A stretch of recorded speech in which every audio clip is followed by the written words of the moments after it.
Realty Bites, the Unsold Stories, is a podcast covering all things real estate powered by the agency. We're not just talking about market trends and also hot-selling suburbs. We're talking to the people who work deep inside the real estate industry, whether they be real estate agents, sales reps, conveyancers, finance brokers, or property managers, and so many more. The windfalls and the pitfalls. We're going to take you on a journey over the next 30 minutes. And our first cab off the rank is Gus Meikle. No Fuss Gus from the agency who joins us. Welcome. Thank you, Gus. Appreciate you having me on. Episode 1. Here we go. We got the Gus and the Goss on, of course, Realty Bites. There we go. Naming rights. Let's just take us all the way back. A young man who decided that real estate was for him when he possibly saw his high school exam results and thought, plan B? That was one of the seeds that were planted. I was in my first semester and second year of uni all at the same time, which is unique. The results came back and I thought, you know what? Studying accounting, these numbers don't look too good to me. So I'd always had a fascination with real estate, Goss. So that went back to probably high school days. I was pretty fond of having the odd sick day, watching the cooking shows on TV, daytime TV back then. And my mum would buy and sell properties a little bit in those days. And I always knew when there was an appraisal booked in, I'd have a look at the calendar in the kitchen there. And if there was an appraisal booked in, that was more incentive for me to take a day off school and sit in on the appraisal interview. And eventually Mum let me ask a few questions of the agents, probably thinking, who's this kid? What's going on here? Are you on the title? But I was quite fascinated with the job, and also I think a way for everyday families and people to create wealth or build themselves into a better financial position through real estate. And to help people do that was something that drew me to the industry. We're going to get through your journey in a moment and a couple of other little bits and bobs that have popped up in your career path so far. So almost 15 years. Yeah. In a snapshot, tell us how you've seen that industry change, and is the now in real estate the toughest time? Yeah, so a lot of changes. It's an industry, I think, that's always evolving. There's a lot of agents in WA. We're all competing for listings, so looking for different. I think it drives a lot of innovation in the industry, people looking for a competitive edge. I think that's a really great thing as well. But yeah, day 1 to year 15, a few changes. I mean, the way we write up contracts and digital signatures and digital proposals. Not all agents use digital. Yeah, we've got some agents inside the agency that are old school. And I was at a coffee shop recently and I saw a long-standing agent from WA, not from the agency, but in the western suburbs, sitting there with the contract. Now, that's sometimes to do with the client who says, I'm not on email, I'm not on this, and come and do it. Are you still faced with that? I do, and I love it when that opportunity comes up to print off a bunch of A4 sheets and sign here. Yeah, I'm a bit less excited when it's strata and I'm watching 1,000 pages come through the printer going, all right, here we go. I've got to scan all this as well. But I do like the pen and paper, but I also love the speed of the digital stuff as well. But I think it's all about doing what works for your client. If your seller is, like you said, I don't have email. Gee, that sounds like a fun life, to be honest, sometimes. But if digital signatures isn't an option for them, then it's great to be able to compile the pen and paper offers. And in this market, let's be honest, there are probably a few of those printed out in front of them and a run through each. We're chatting with Gus Meikle, Realty Bites, and the Unsold Stories. Your journey inside it, Has there ever been a time that you've gone, this is not for me, this is not working for me, it's too hard? Has there been an outside moment where you've gone, I'm just going to turn my toes up and move on and do something different? Yeah, there have been a few days where you just feel like I'm putting in all this effort, I'm trying to consistently show up, and the results aren't always going to be consistent. We're doing what we can. We reach out to as many people and try and create as many opportunities as we can. But there have definitely been some cases, or some times, I should say, sorry, Goss, where I've just thought, gee, this is not what it looked like in the brochure at Careers Night for real estate, and definitely doesn't look like selling sunsets on Netflix these days. So there's a lot more behind the scenes. But we don't get sympathy. So the outsiders looking in said, oh, cry me a river, bring out the little mini violin for real estate agents. Oh, you're doing it tough. Anyone can sell what you're selling now, and you don't do anything for your 2.5% and stuff like that. How do you respond to the criticism that we cop as an industry? I think everyone, it probably comes from a reasonable place, and I think I try and put myself in different people's shoes and maybe try and work out how they came across that perception. There is probably a bit of a general public perception around us real estate agents that we might be, the slick, slimy caricature of a realtor. Nice car driving. Yeah, yes, that all that sort of stuff. And we're maybe not known as a whole for being particularly honest or truthful, which is funny, because let's just go down the honesty line. Yeah, we are so tightly regulated. Mm-hmm. One spelling error, one number out of place, compliance are on you like a ton of bricks, and you can make or break a sale, and you can make or break a family and finances by getting it wrong. So that goes back that flies in the face of what people say about our industry, that we're not honest. We've got nowhere to hide in this. And the ones who aren't honest, they get found out. Yeah, I agree. And look, those people getting found out, if that ends up on the news, sorry to slag off the news, Gus, you're a newsman. Former newsman. It's okay, Gus, it's okay. Those days are long gone. I'm a real estate type of guy now. But, look, local real estate agent runs an excellent campaign, organised, all the contracts written correctly, signatures in the right place. Doesn't make a great news story, so it's really not what people will hear about it unless it's happening to them. So if they do something wrong and we all get painted with the same tar with the same brush. I think so. And look, that probably happens in a lot of industries as well, I think.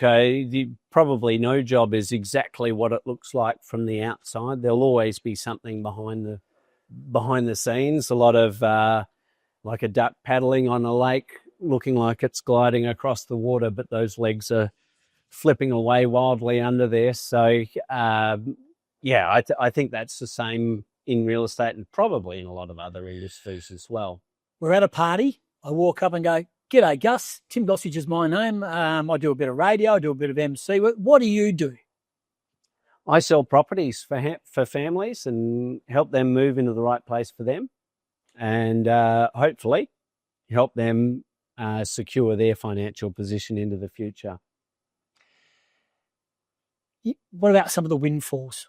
I'm not talking about dollars and cents. I'm not talking about commission. I'm talking about one or two sales that you recall over your journey that you've walked away and gone, I've nailed that. I've changed a family's direction in life, where you get so much satisfaction and they almost come back to you and provide you that feedback. Yeah, I mean, on the flip side to that negativity that can come towards real estate agents, there's a whole lot of positivity that can come out of it as well. My favourite thing is, and it's happened quite a bit, probably from time in the industry, but just recently I had a client recommend their parents to me to sell their home. and they were absolutely delighted. That parent had bought off another agent. They had a bit of a clunky experience. It didn't all go in that purchase as smoothly as they expected, and they were a little bit hesitant. Here we go again. Now we've got to sell our old place. Her daughter, who was a previous client of mine, had put me in touch with them. Got to catch up with them. Absolutely lovely couple, as was their daughter and son-in-law. But yeah, we got their property on the market. We ended up having 12 offers on that in the first weekend. Secured a really good price that was above all the comparables that we could see in the area. And they were just thrilled to move in. The daughter and her husband run a small goods thing, so a business. So I'd actually dropped off a gift card to them to say thanks for the recommendation. I really appreciate it, and it means a lot. And working with your parents was just fantastic, lovely people. And they, in return, gave me probably more than the value of the gift card in sausages and bacon and all these goodies that went straight in the fridge. I was delighted. They were just... Well, that's interesting you say that, Gus, because a little birdie told me that this goes back to a little bit. Did you not manage a gourmet deli at some stage? Correct. You'd know your salamis. Yes, and they knew that as well. So I think they picked their target audience pretty well. A small bit of choice then, if you were in the Meikle household, what do you go for? Well, there was a chorizo sausage that these guys made. Can I give them a plug? It's Euro Chef Food. Of course it is. Yep, in Greenwood. So their chorizo is excellent, and streaky bacon as well. Great satisfaction out of all of that. Yeah. Just let's take are you a door knocker, cold caller, letter dropper? Do you do any of the above? I think we need to do all of the above. I don't think you can survive on any one of those streams. And you've got to do it consistently. But in my early days, I was purely a door knocker for a couple of reasons. Couldn't afford the flyers to drop into letterboxes. So just had to print one off. Where was your marketing budget? It was zero. It was a percentage of my income at that time. Welcome to my world. Welcome to my world. Yeah, I get that. So door knocking, no problems. Do you still do any? I do a little bit from time to time. Is that when you've got a property listed and you sort of go around that, like almost like a magnet, you go around that sale and you sort of say, hey, I've just sold down the road, or I've got this one listed. If you're interested, come have a look. Yeah. And or do you want me to appraise yours? Yes, correct. Yeah. Does it work? Absolutely. Look, I think the strike rate for an appraisal or a sale out of that door knock is straight away is very, very low.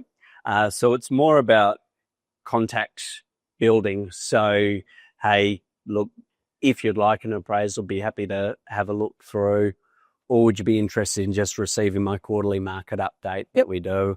And then every now and then we reach out to them.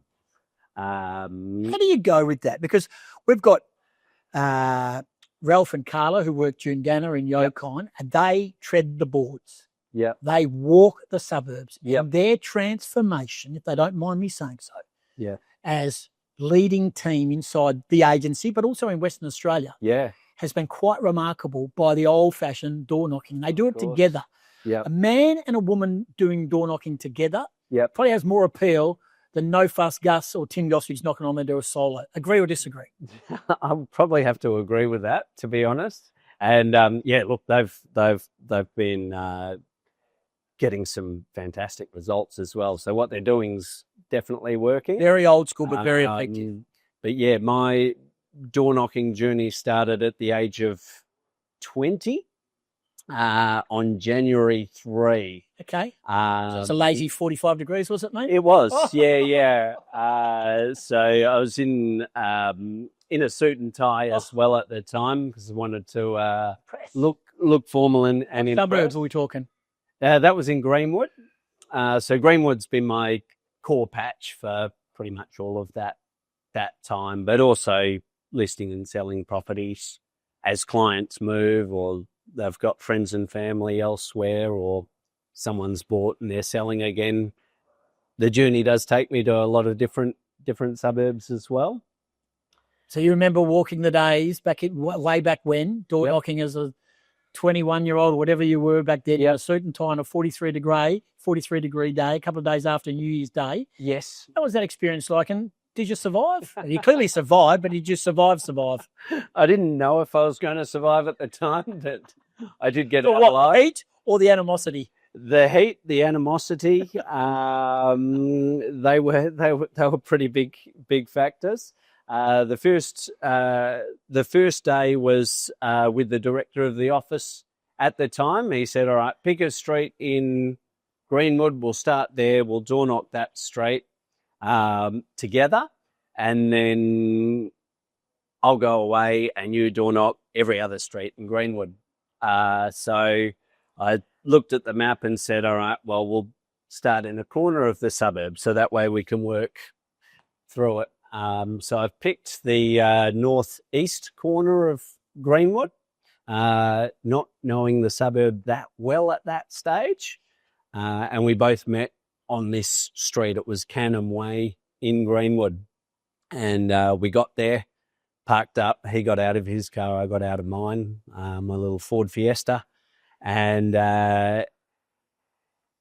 I didn't realise looking at the map, but it was a completely industrial area of Greenwood, and I'm here trying to sell residential real estate and door knock. And he looked at me and he said, "So what are we going to knock on first, Gus? Is it the mechanic's garage or the swimming pool shop? What are you going to sell?" I was a little embarrassed and suggested, "Well, can we go one straight over?" Some great stories through the journey. This is not just about the agency, but you've joined the agency. Yep.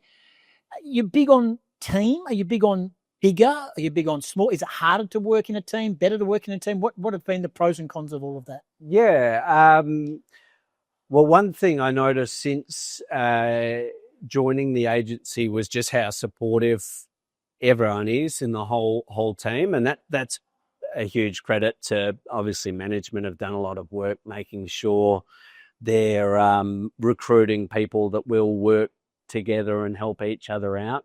I've made some really good friends through the agency with that, whether it be a client that's a suburb that, might be a bit too far away or something like that, recommending someone and having confidence that client's going to be working with someone that's going to deliver the same level of service that I want to as well. Or just having a chat about the local market in specific areas, because we do look at the Perth market as a whole, but also segmenting little different sub-markets in various suburbs. And there's a lot of little different intricacies where some markets will be a lot hotter than others or respond at different times and things like that. So we get a lot of knowledge, and everyone in the group's quite happy to share, and that's quite reciprocal. So I'll be more than happy to share with the team that sort of info as well. You've touched on Greenwood. Mm-hmm. Are you suburb centric? Do you spread your wings? I'm a anywhere, anytime, and I'm I'm a newbie. I'm hardly describe myself as successful in the industry yet, but I'm breaking down a few barriers. I'm getting there slowly. But you've been in it long enough now. Do you work other suburbs? And when you're working those suburbs, do you work with council? Do you like to get involved with do you understand the local council and the rules and regulations? Do you have contacts inside your local coffee shop, your local proprietors of whatever shops they talk about? Is that important to build trust inside your suburb?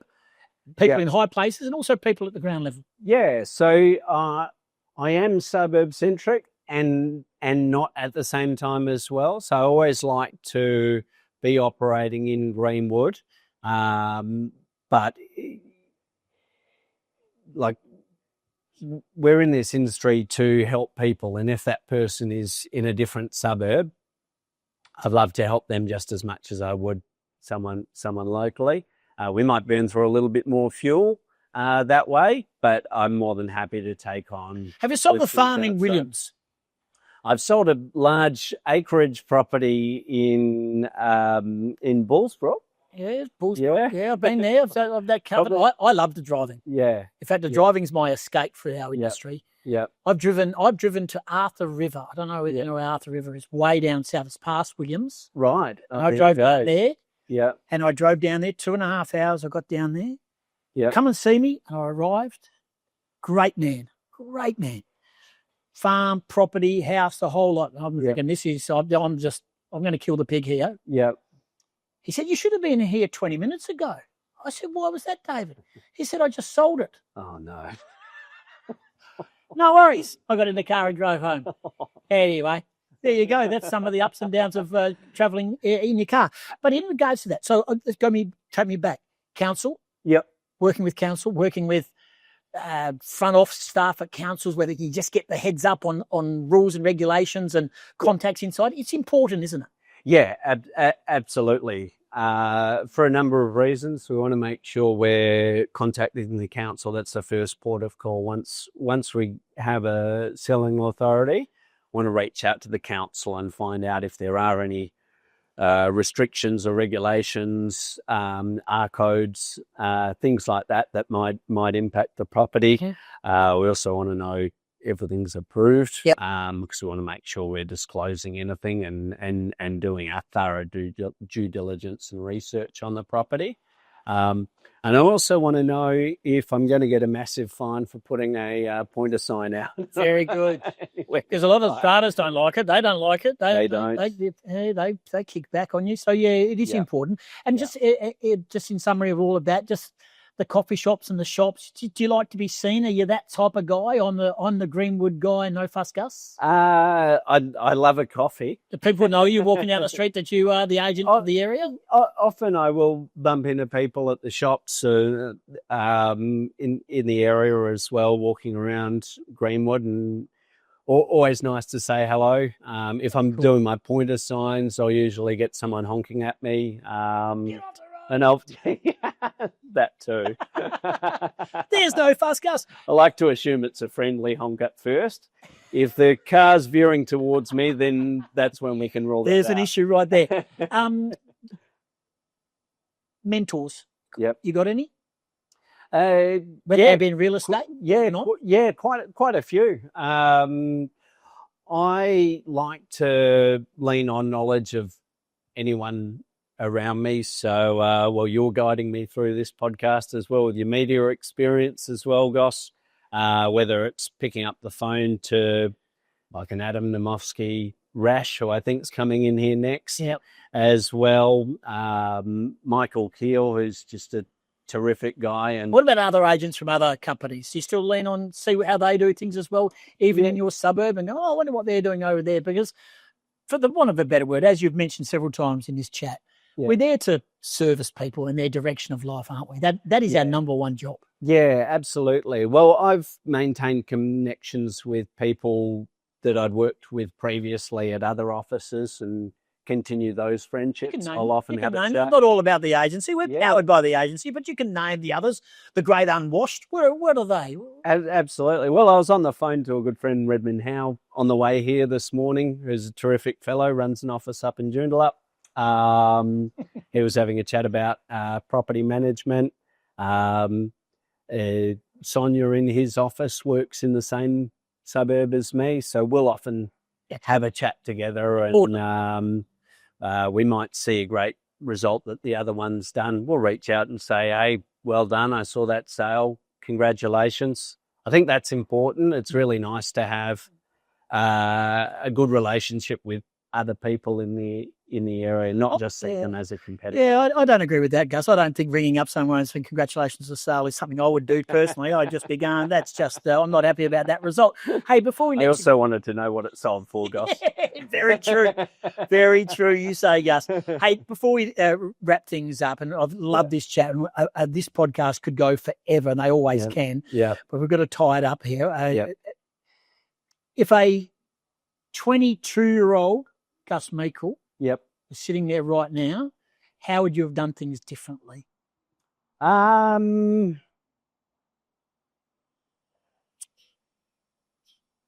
Yeah, good question, Goss. Thank you. A lot of journalism because I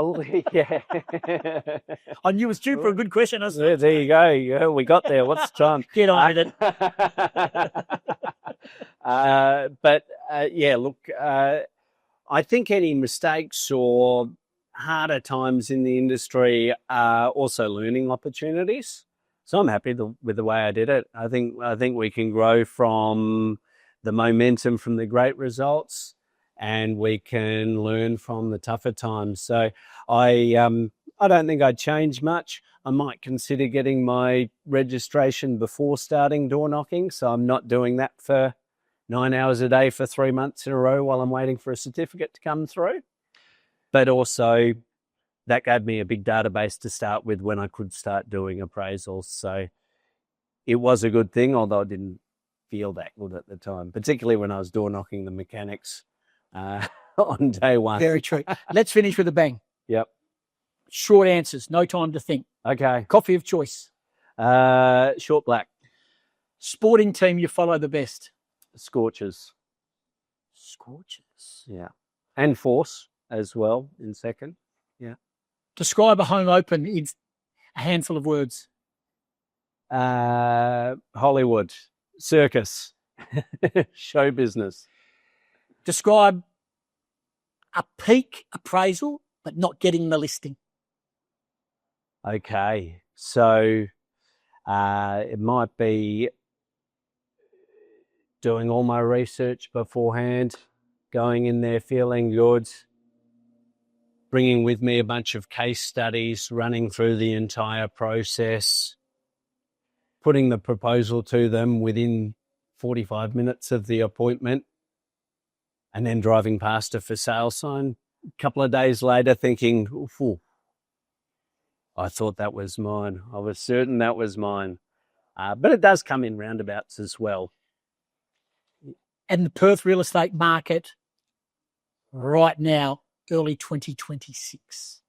I'd say red hot. Not enough listings. A lot of people wanting to getting into property. So multiple offers, red hot, competitive market. You're a star. I love this chat. Thank you for being the first on Realty Bites, powered by the agency.